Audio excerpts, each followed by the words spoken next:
Kami dari kelompok 3 akan menjelaskan tentang contoh implementasi VoIP. Aplikasi ini open source dan mendukung VoIP serta menggunakan teknologi SIP serta atau Session Initiation Protocol. Xlite pada versi 3 saat ini sudah memiliki fitur suara serta video serta sederhana tampilannya dan terlebih tidak membutuhkan biaya. Aplikasi yang dikembangkan Microsoft dan salah satu yang menggunakan teknologi VoIP adalah video conference. Aplikasi ini memanfaatkan protokol H263 untuk video serta audio conference. Diperlukan registrasi yaitu username dan password supaya bisa digunakan untuk saling berkomunikasi.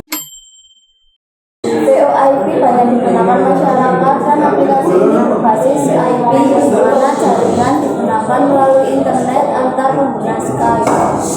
Protokol yang digunakan adalah HTTP atau Hypertext Transfer Protocol supaya dapat berkomunikasi.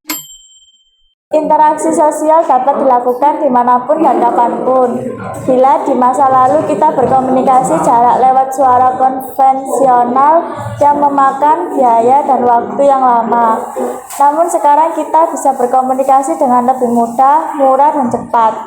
Penyebarluasan hasil kebijakan pemerintah dapat lebih cepat dan mudah disampaikan pada publik.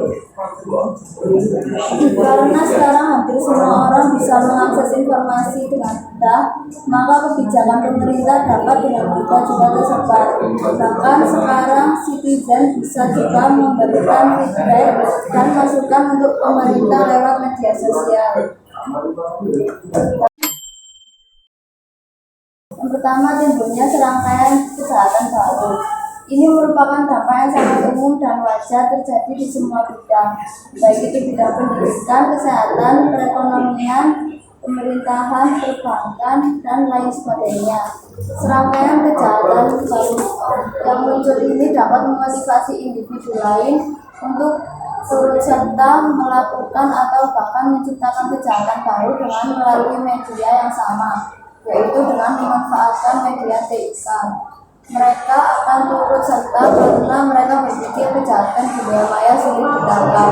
Yang kedua, maraknya perilaku menyimpang yang terjadi di kalangan masyarakat dan di kalangan remaja. Perilaku menyimpang merupakan perilaku yang melawan norma-norma dan aturan-aturan. Pertumbuhan ekonomi yang semakin tinggi.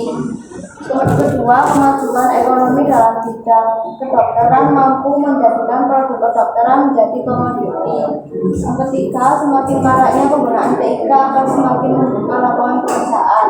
Keempat, persaingan dalam dunia kerja sehingga menuntut pekerja untuk selalu menambah skill dan pengetahuan yang dimiliki. Kecenderungan perkembangan teknologi dan ekonomi akan berdampak pada penyerapan tenaga kerja dan kualifikasi tenaga kerja yang diperlukan.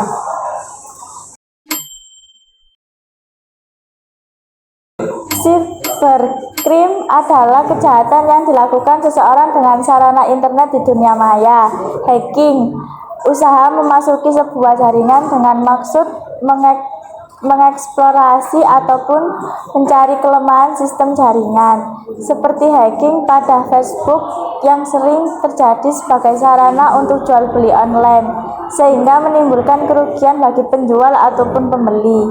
Cracking, usaha memasuki secara ilegal sebuah jaringan dengan maksud mencuri, mengubah atau menghancurkan file yang disimpan pada jaringan tersebut. Dalam dunia bisnis online, hal ini menimbulkan kerugian yang besar.